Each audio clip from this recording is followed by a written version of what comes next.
Hello friends, मैं आपकी तो स्पिरिचुअल सोनू। क्या आप जानते हो कि साल बहुत जल्द खत्म होने वाला है। हम नए साल में एंटर करने वाले हैं। तो क्या आप नहीं चाहोगे कि जो आप पूरे साल में नहीं कर पाए वो आप इन आखिरी 3 महीनों में कर दो? जी हाँ, अक्टूबर, नवंबर एंड दिसंबर, या जब भी आप ये वीडियो देख रहे हो उस वक्त के महीनों को पकड़ लो। जब ये वीडियो जिस मोमेंट को आपको मिलेगा ना, वो उस मोमेंट के लिए रहेगा। तो जितना भी वक्त हमारे पास अभी है उसका हम बहुत अच्छे से सदुपयोग करेंगे। चुन लीजिए उन 5 किताबों के नाम जो आप इस साल के आखिर तक या आने वाले 3 महीनों में कंप्लीट करोगे। तो जैसे ही आप ये किताबें पढ़ते हो ना, तो आपके पास ढेर सारा नॉलेज आ जाता है। जब नॉलेज आता है तो कॉन्फिडेंस ऑटोमेटिकली आता है। जब कॉन्फिडेंस आता है तो ऑरा ऑटोमेटिकली मैग्नेटाइज हो जाता है। ज्ञानार्जन करना ये बहुत ही ज़रूरी होता है। आपको पता है, जब आप इस पृथ्वी को छोड़ कर जाओगे ना, तो यहाँ से एक चम्मच भी नहीं उठा पाओगे। सारी चीज़ें यहाँ ही धरी की धरी रह जाएंगी। सिर्फ आप लेकर जा पाओगे जो नॉलेज आपने गेन किया है, जो कर्म आपने किए हैं। तो रीडिंग भी तो एक अच्छा ही कर्म है ना। कर्म, इच्छाएं और नॉलेज, ये 3 ही चीज हम यहाँ से लेकर जा सकेंगे।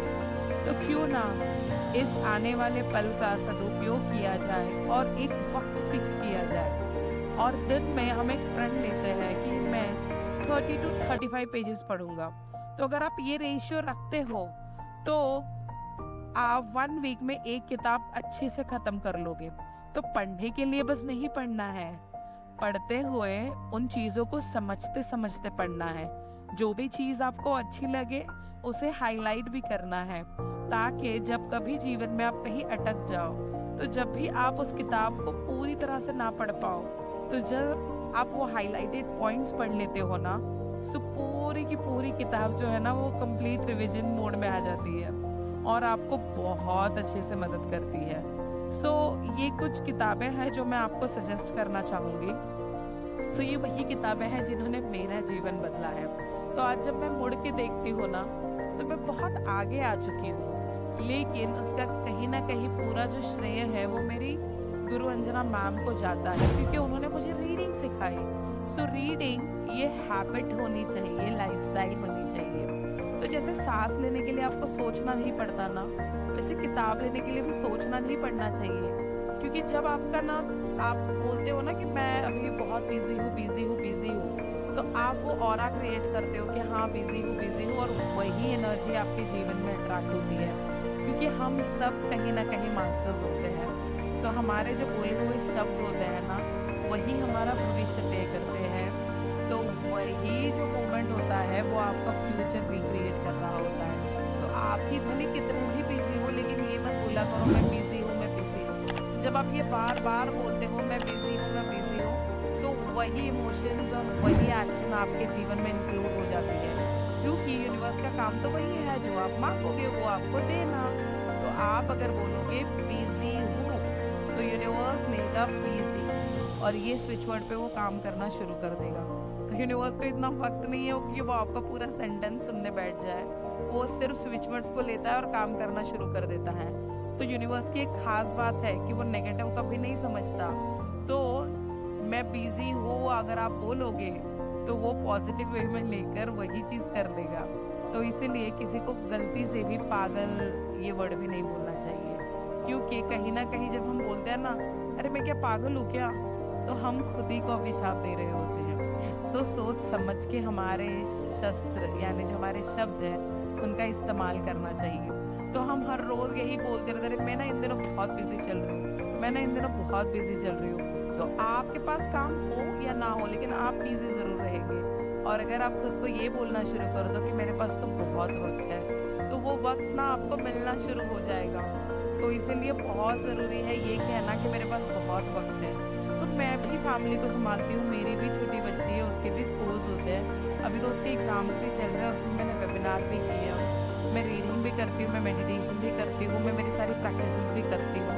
साथ ही साथ मेरे स्टूडेंट्स को भी वक्त देती हूँ, और साथ ही साथ मेरा बिजनेस भी संभालती हूँ।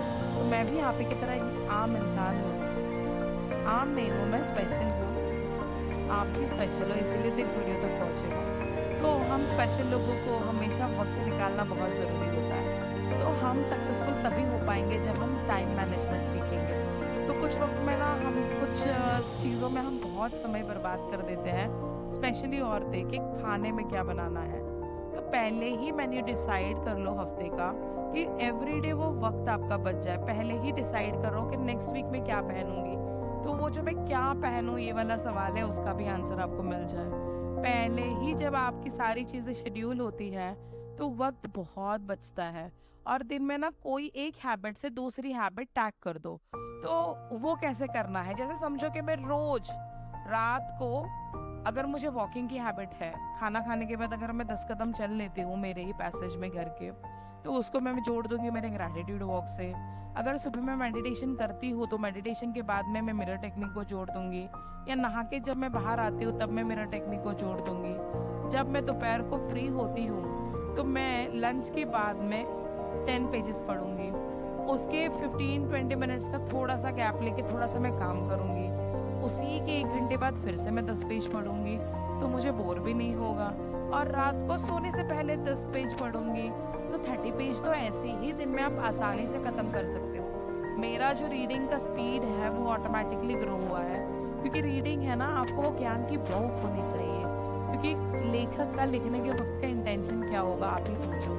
उसने यही सोचा होगा ना कि जब कभी आप जीवन में उस किताब को पढ़ो तो यूनिवर्स में जो भी संदेश वो देना चाहता है वो उस किताब के जरिए आपको मिले।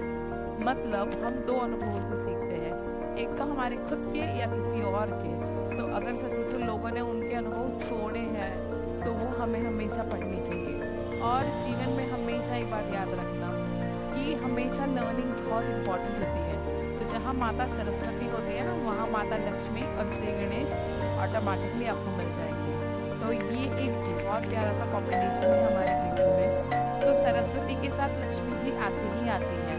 तो हमेशा आपको बहुत सारी नॉलेज होनी चाहिए। और कहीं ना आप घर में एक छोटा सा सरस्वती यंत्र लगा दीजिए या सरस्वती माता का फोटो लगा दीजिए, और आप देखोगे कि आपके जीवन में ना स्टडीज ऑटोमेटिकली आने लग जाएंगी और आपका मन शांत रहने लगेगा, आपका रीडिंग में ध्यान बढ़ने लगेगा।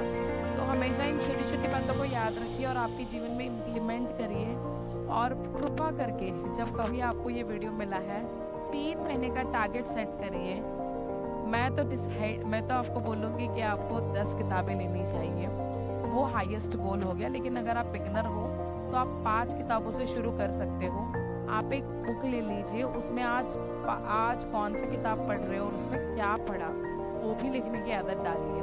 तो अगर आप महीने में, हफ्ते में 1 किताब पढ़ते हो तो महीने में 4 ऑटोमेटिकली हो जाएंगी। और अगर आप जेन्युइनली टारगेट जानना चाहते हो तो 12 किताबों का होना चाहिए आइडियली। लेकिन बीच में कुछ किताबें थोड़ी मोटी भी हो जाती है तो खुद पढ़ने में 2 वीक लग जाता है। तो उसके हिसाब से आप टाइम मैनेज करिए। लेकिन कम से कम अगर आज आप ये टारगेट लेते हो तो ये 5 किताबें तो आप आसानी से कर लोगे और आपके जीवन में सफल हो जाओगे। तो अगर आपको लग रहा है ना कुछ नहीं होना, मतलब कुछ नहीं हो रहा है, मैं कैसे करूँ, मैं तो सब कुछ कर रही हूँ, आप खुद को अपने आप से पूछिए, क्या आप सच में सब कुछ कर रही हो? तो अगर नहीं कर रहे हो, नहीं कर रही हो, तो आज ही इम्पल्स पे एक्शन लीजिए। और अगर ये वीडियो आप तक पहुँचा है तो यूनिवर्स आपको ये संदेश देना चाहते हैं, स्मार्टफोन मिले, तो वो संदेश यही है कि बच्चे अब पढ़ना शुरू कर दें। क्योंकि जब तू पृथ्वी छोड़ कर जाएगा तो नॉलेज ही लेके जाएगा। अगला जन्म भी लेगा तो वो नॉलेज के साथ ही तो प्रकट होगा। So knowledge taking is always very very very important. So those who are the leaders, they all are the readers. So अगर आप चाहते हो कि आप जीवन में हमेशा समूह के आगे बने रहो, सो समाज में भी वो आपको स्थान मिलेगा, आपके जॉब प्रोफाइल में भी वो आपका प्रोफाइल बिल्डअप होगा, आपके पार्टनर से भी आपको रिस्पेक्ट मिलेगी। बस आपको पढ़ना शुरू करना है। सो कैसा लगा आज का वीडियो ज़रूर बताइएगा। और आप कौन सी 5 किताबें पढ़ रहे हो वो मुझे कमेंट बॉक्स में ज़रूर बताना, मुझे बहुत खुशी होगी आप सबसे ये जान के। सो फिर मिलते हैं अगले वीडियो में, तब तक के लिए bye, take care, God bless you all.